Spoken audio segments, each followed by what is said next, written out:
എല്ലാവർക്കും ഷേർലി ക്ലാസ്സസ് ഹിന്ദിയിലേക്ക് സ്വാഗതം. നമുക്കിന്ന് 10ാം ക്ലാസ്സിലെ സെക്കൻഡ് ചാപ്റ്ററായ സിന്ദഗി കാ സഫർ, അതായത് ജീവിത യാത്ര, ലൈഫ് ജേർണി, അതിലെ പാഠഭാഗമായ ഹൈക്കു പഠിക്കാം. ഹൈക്കു എന്താണ്? ഹൈക്കു ഏക്ക് ജാപ്പാനി കാവ്യരൂപ ഹേ. നമ്മൾ പഠിച്ചതാണ്. ഹൈക്കു ഒരു ജാപ്പാനി കാവ്യരൂപമാണ്. 3 പങ്ക്തിയോ മേ ലിഖാ ഹുവാ ഏക് ചോട്ടി സി കവിത ഹേ. 3 വരികളിലായി എഴുതുന്ന ഒരു ചെറിയ കവിതാരൂപമാണ് ഇത്. ഇസ് കവിത മേ കുൽ 17 അക്ഷർ ഹേ. ഈ കവിതയിലെ കുൽ എന്നുവെച്ചാൽ മൊത്തം 17 അക്ഷരങ്ങളാണ് ഉള്ളത്. പഹലി പങ്ക്തി മേ 5 അക്ഷരെ. ആദ്യത്തെ വരിയിൽ 5 അക്ഷരങ്ങൾ. ദൂസരി പങ്ക്തി മേ 7 അക്ഷരെ. രണ്ടാമത്തെ വരിയിലെ 7 അക്ഷരങ്ങൾ. തീസരി പങ്ക്തി മേ 5 അക്ഷർ. മൂന്നാമത്തെ വരിയിലെ 5 അക്ഷരങ്ങൾ. നമുക്കറിയാം ഹൈക്കു. ഇത് മാത്രമല്ല, ഹൈക്കുവിൻ്റെ പ്രത്യേകത എന്ന് വെച്ചാൽ ജീവിതത്തിൻ്റെ അഗാധമായി ചിന്തിക്കുന്നത്, ആ അഗാധതയെ വ്യക്തമാക്കാൻ വേണ്ടി 3 വരികളിൽ അർത്ഥമാക്കുന്നതാണ് ഹൈക്കു. അതാണ് ഇത്തിരിയുള്ള കവിതയാണെങ്കിലും അഗാധമായ അർത്ഥമാണ് ഇതിലുള്ളത്. നമുക്ക് പഠിക്കാം. നോക്കി, 3 ഹൈക്കുവാണ് കൊടുത്തിട്ടുള്ളത്. ആദ്യത്തെ ഹൈക്കു എഴുതിയത് സുരംഗമ യാദവാണ്. ആരാ എഴുതിയത്? സുരംഗമ യാദവ്. ആ കവിത നമുക്കൊന്ന് വായിച്ചു നോക്കാം. സുഖ യാ ബാഡ് സാഹബ് കെ ആങ്കൺ സദാ ഫുഹാറെ. സൂഖ വരൾച്ച, ബാഡ് വെള്ളപ്പൊക്കം, പ്രളയം. സാഹബ് ധനികൻ, ആങ്കൺ അങ്കണം, മുറ്റം. സദാ എന്ന് വെച്ചാൽ എല്ലായ്പ്പോഴും. ഫുഹാർ ജലത്തുള്ളികൾ. ഓക്കെ. സുഖയ ബാഡ്, അതായത് സൂഖ ആയാലും വരൾച്ചയായാലും ബാഡായാലും പ്രളയമായാലും അവിടെ സാഹബൻ്റെ, ധനികൻ്റെ, അങ്കണത്തിൽ, മുറ്റത്തിൽ അല്ലെ മുറ്റത്ത് എല്ലായ്പ്പോഴും എന്തായിരിക്കും? ഫുഹാർ ജലത്തുള്ളികൾ ആണ്. അങ്ങനെ നോക്കിയേ, വരൾച്ചയായാലും പ്രളയമായാലും ധനികൻ്റെ മുറ്റത്ത് എല്ലായ്പ്പോഴും ജലത്തുള്ളികൾ ആണ്. അതിൻ്റെ അഗാധമായ അർത്ഥം നമുക്ക് നോക്കാം. ഏതെല്ലാം രീതികളിലുള്ള ബുദ്ധിമുട്ടുകൾ, പ്രയാസങ്ങൾ ഉണ്ടായാലും അത് ധനികനെ ബാധിക്കുകയില്ല. അയാളുടെ ജീവിതത്തിൽ എപ്പോഴും എന്തൊക്കെയാണ്? സമാധാനവും ശാന്തിയും ആയിരിക്കും.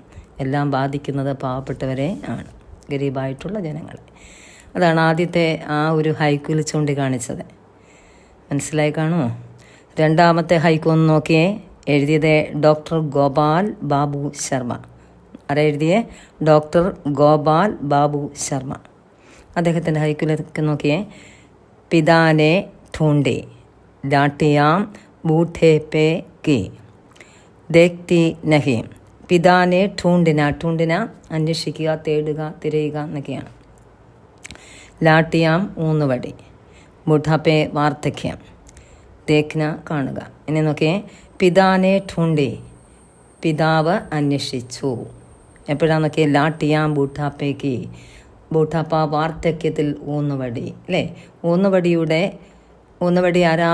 നമ്മൾക്ക് പ്രായമാകുമ്പോൾ എന്ത് വേണം? ഊന്നുവടി. അതിൻ്റെ സഹായത്തിലാണ് ചില ആൾക്കാർ നടക്കുന്നത്. അതുകൊണ്ട് പിതാവ് അന്വേഷിച്ചു വാർദ്ധക്യത്തിൽ, എന്താ? ഊന്നുവടിയുടെ സഹായത്താൽ നടക്കാൻ. പക്ഷേ അത് ദേഖ്തനഹി, എവിടെയും കണ്ടില്ല.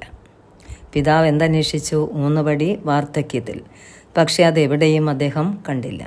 അതിൻ്റെ നോക്കിയ ആഴത്തിലുള്ള അർത്ഥത്തിലേക്ക് നോക്കിയേ. വാർദ്ധക്യത്തിലെ പിതാവ് ആരുടെ? മക്കളുടെ സഹായം ആശ്രയം അന്വേഷിച്ചു. ഒരാൾ പ്രായമാകുമ്പോൾ, അയാൾ വാർദ്ധക്യമാകുമ്പോൾ അയാൾക്ക് ശരിക്കും ആശ്രയം അപ്പോഴാണ് വേണ്ടത്. ആ വാർദ്ധക്യത്തിൽ പിതാവ് എന്ത് ചെയ്തു? മക്കളുടെ ആശ്രയമാണ് അന്വേഷിച്ചത്. എന്തിനു വേണ്ടി? ജീവിതം മുന്നോട്ട് കൊണ്ടുപോകാൻ വേണ്ടി. എന്നാൽ ആ ആശ്രയം കിട്ടിയില്ല, അദ്ദേഹത്തിന് എവിടെയും കിട്ടിയില്ല കേട്ടോ. മക്കൾ അദ്ദേഹത്തെ നോക്കാതെയായി, അതുകൊണ്ട് അദ്ദേഹത്തിന് ആശ്രയം കിട്ടാതെയായി. അതാണ് രണ്ടാമത്തെ ഹൈക്കു. ഇനി നോക്കിയേ, മൂന്നാമത്തെ ഹൈക്കുവിലേക്ക് നോക്കിയേ. കമല നിഗുർപ്പ എഴുതിയതാണ്. ആരാ എഴുതിയേ? കമല നിഗുർപ്പ എഴുതിയതാണ് മൂന്നാമത്തെ ഹൈക്കു. നോക്കിയേ, വായിച്ച് നോക്കിയേ. ടൂണ്ടിത്തി രഹി ബർഫീലി നഗരി മേ നെഹ്കി ആൻചെ. ടൂണ്ടിന എന്താ പറഞ്ഞത്? അന്വേഷിക്കുക, തേടുക എന്നത്. ബർഫീലി നഗരി, ബർഫ് എന്ന് വെച്ചാൽ മഞ്ഞ് മൂടിയ നഗരത്തിൽ. നേഹ എന്ന് വെച്ചാൽ സ്നേഹത്തിൻ്റെ ആഞ്ച് ചൂട്. ഓക്കെ, ദേഖ്തി രഹി ബർഫീലി നഗരി മേം നേഹിക്ക് ആഞ്ച്. നമുക്ക് നോക്കാം. അന്വേഷിച്ചു, അല്ലെ അന്വേഷിച്ചു കൊണ്ട് ഇരുന്നു. ബർഫീലി നഗരിമേ, എവിടെയാ? മഞ്ഞ് മൂടിയ നഗരത്തിൽ. എന്താ അന്വേഷിച്ചത്? സ്നേഹത്തിൻ്റെ ചൂട്. ഇവിടെ നോക്കിയേ, അന്വേഷിച്ചു കൊണ്ടിരുന്നു മഞ്ഞ് മൂടിയ നഗരത്തിൽ സ്നേഹത്തിൻ്റെ ചൂട്. ഓക്കെ, എൻ്റെ അഗാധമായ അർത്ഥം നോക്കിയേ.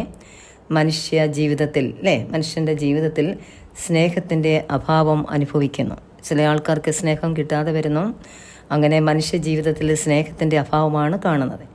അങ്ങനെ അനുഭവിക്കുന്ന ആരും സ്നേഹമില്ലാതെ, അതായത് സ്നേഹിക്കാൻ ഇല്ലാത്ത വ്യക്തികളുടെ പ്രയാസമാണ് ഇവിടെ വ്യക്തമാക്കുന്നത്.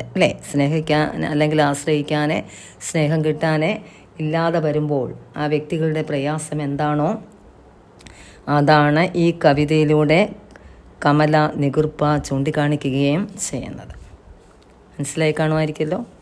അപ്പോൾ നമുക്ക് ഇതിൻ്റെ ആക്ടിവിറ്റീസൊക്കെ അടുത്ത വീഡിയോയിലിടും, അടുത്ത ക്ലാസ്സിൽ പഠിക്കാം കേട്ടോ. ഈ വീഡിയോ ഇഷ്ടപ്പെട്ടെങ്കിൽ എല്ലാവരും എന്ത് ചെയ്യണം? ഒന്ന് സബ്സ്ക്രൈബ് ചെയ്യുക, ഷെയർ ചെയ്യുക, ലൈക്ക് ചെയ്യുക. ഓക്കെ, അടുത്ത ക്ലാസ്സിൽ കാണാം.